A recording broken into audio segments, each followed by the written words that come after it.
These are dangerous people that we cannot have out on the street. It was a pretty miraculous feat that they pulled off. We'll start working backwards to find out how it was they formulated this plan. The sheriff called it 40 minutes of freedom. A breakout in broad daylight from the Bexar County Jail allows convicted murderers on the street.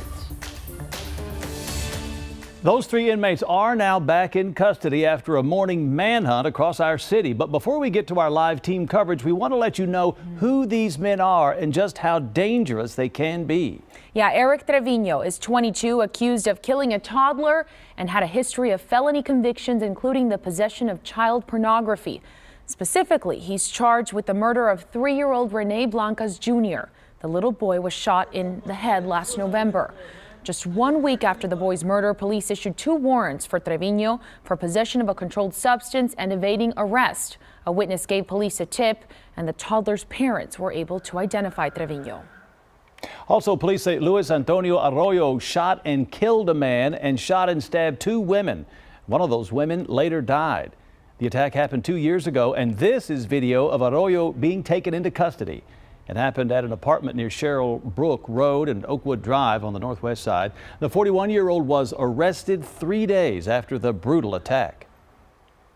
The third escaped inmate is accused of killing 3 men. 26-year-old Jacob Brownson was charged with murder back in December of 2016.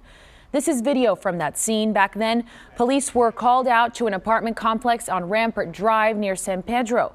3 bodies were found inside an apartment, and Brownson was charged with all 3 deaths.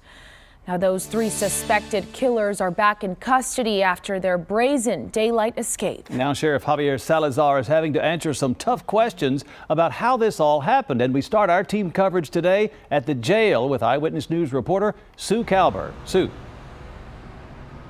Amazing is just one word to describe it. Before noon, broad daylight, literally right here by the front door. I want to show you the place where they escaped. If you look at flag level at that dark area, that's where these 3 guys are accused of cutting through that wire mesh, the allegedly secure wire mesh, to make their escape.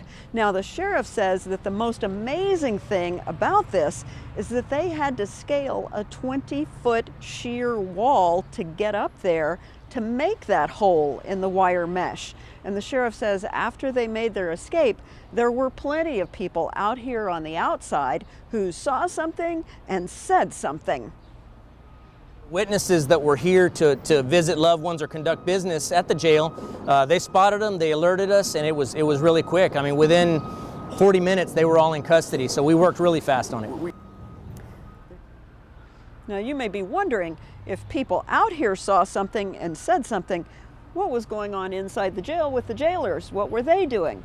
Well, the sheriff says he's working on those answers. He's working on fixing the damage, and the jail will remain under lockdown until they figure it all out. Now, after the escape, it seems like these men had one thing on their mind, and our Marvin Hurst continues our team coverage with more on that. Marvin?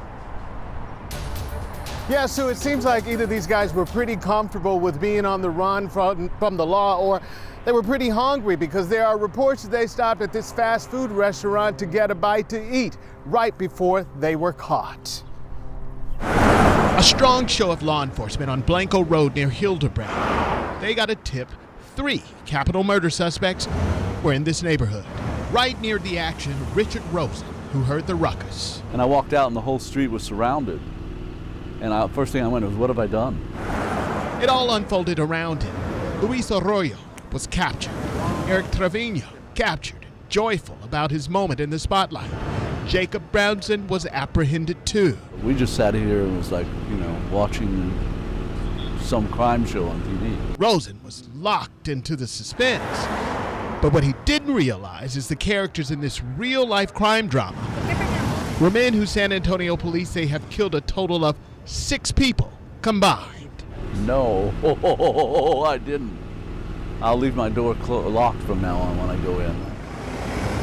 The authorities will leave Rosen's neighborhood, but the story of the 3 fugitives will remain. I write plays for a living. I do theater, so I've got a new one. Well, they say truth is stranger than fiction. Rosen has lived over on that street for about 4 years. Today, he says, has been the most active it has been since he's been there. Reporting live, Marvin Hurst, KENS 5 Eyewitness News.